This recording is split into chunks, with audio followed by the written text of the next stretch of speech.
Episode 6 of The Umbrella Academy Season 4 starts its finale with the Keepers turning on the radio and preparing for the inevitable. The song plays through radios across the US as numerous men and women take up arms and prepare to strike. Jean and Jean talk to their keepers, rallying the troops. Of course, Jean is actually Abigail, but we'll have to wait and see what her part to play is here. Hargreaves and Victor show up in the area with armed guards. Victor believes they should negotiate with Jean and Jean, at least buying themselves some time if all else fails. Hargreaves reluctantly agrees. Jean spews some rhetoric about Hargreaves never listening, and Jean immediately cottons on to what's happening. For her troubles, Jean kills her, claiming the other Jean is a traitor to their cause. Victor infiltrates the group by marking his wrist with the Keeper symbol, and it seems to do the trick, even though he was literally out in front of everyone talking to Jean and Jean moments before, but there we go. Five and Lila eventually show back up at home, but although it's been 7 years for them, it's only been a few hours for Diego and Luther, who high-five over their victory against the CIA last episode. Diego hugs his wife warmly and promises that things are going to change now. Victor eventually breaks inside the mall, where he finds Ben has turned into a monstrous mass. While he tries to help his friend, it all falls apart for the rest of the family over at Diego and Lila's family's house. Diego quickly figures out that Five and Lila have been having an affair. She explains why she did it, and she dodges a question about whether she loves Five or not. Word breaks about Ben and Jennifer on the news, and it interrupts the family as they're forced to head out and try to help. However, their van breaks down right in front of the Keepers, who open fire on them. Lila and Five combine their efforts and manage to amplify Five's powers, so they teleport themselves inside the mall. There they find Ben and Jennifer together, struggling to control their powers. The sniper team Hargreaves has up on the rooftop are instructed to fire, just as Victor touches Ben's arm to take on the Durango herself. Ben notices a bullet and pushes Victor out the way. He takes a bullet himself right in the heart, just as Jennifer touches his arm. The pair combine together and their efforts to try and kill this creature fails. Diego and Five end up fighting each other until Lila makes a choice and decides that it's over between her and Five. She's chosen Diego. Five blinks out of view, back to the subway, where he decides to head off to parts unknown. The rest of the family meanwhile find Allison collapse on the ground and take off with her. Outside, Abigail reveals herself to Hargreaves. She explains that dying is her penance for creating something deadly, and this cleanse will undo all of that. She's not happy that Hargreaves chose to bring her back to life and tells him his actions have consequences. She's been thwarting his plans to keep Jennifer and Ben apart all this time.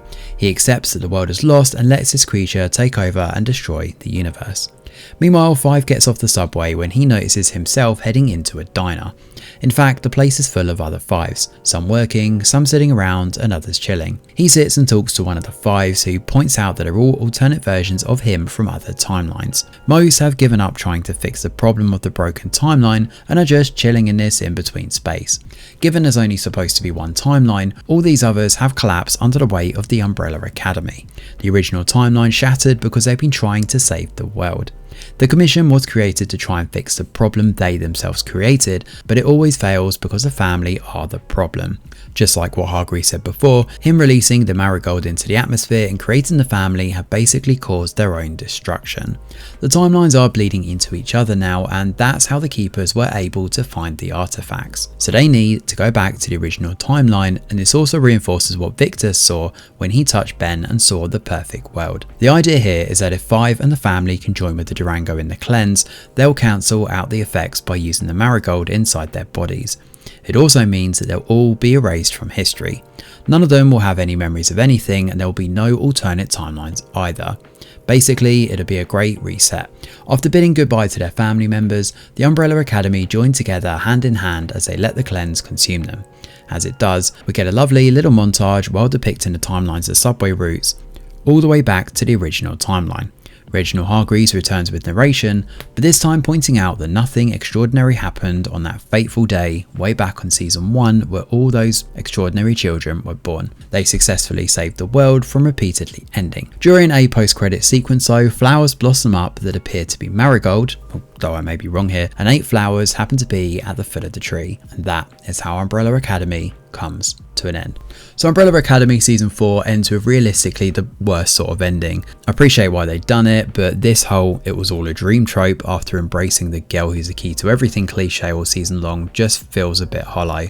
Netflix originals do have a habit of ending with poor season finales to close out a show, or at least one that's quite unsatisfactory, so I'm not really surprised it ended this way. But on the flip side, at least we actually do get an ending here rather than the show just abruptly being cancelled outright. The problems with the Umbrella Academy this season are twofold. First, we get less episodes to let everything breathe, so character development feels rushed across these 6 episodes. And the screen time we do get is reserved for characters whose arcs this year have just been really poor. I mean, the ones we do have here are just absolutely butchered.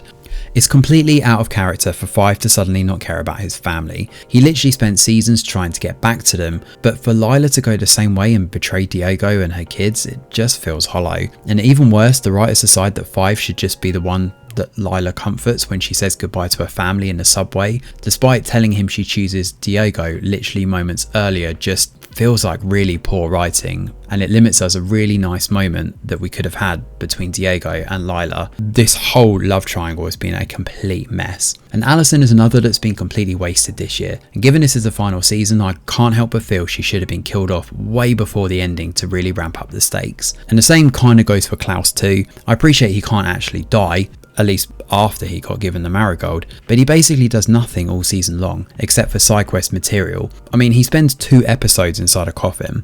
He's been dying, no pun intended, to be killed, so why not give him the ultimate send-off and sacrifice himself to save the others at the end? And meanwhile, we have Luther and Diego, who are just basically made out to be laughing stocks, with tiny moments of redemption thrown in, but even during the ending, they don't get their good moment with the family because it's overshadowed by this horrible love triangle arc. The humour has always been in the Umbrella Academy, yes, but it feels overbearing this year. Like someone watched Thor Love and Thunder and thought, yep, Taika Waititi's humour is exactly what the Umbrella Academy needed. It's just a shame because there's so much potential with this one, especially with the Great Reset at the start, but all of that has been squandered in favour of cheap gags and really poor writing. Unfortunately, when you compare this to the first 2 seasons, the Umbrella Academy has fallen off in a big way, and I guess that's all we can say given the final credits have now rolled and the show is over. But those are just our thoughts. What did you think of the finale? Let us know in the comments below. Thanks for watching. Smash a like or subscribe to the channel, your support is very much appreciated. I'm Greg Wheeler, and from all of us over here at The Review Geek, we'll see you on the next video.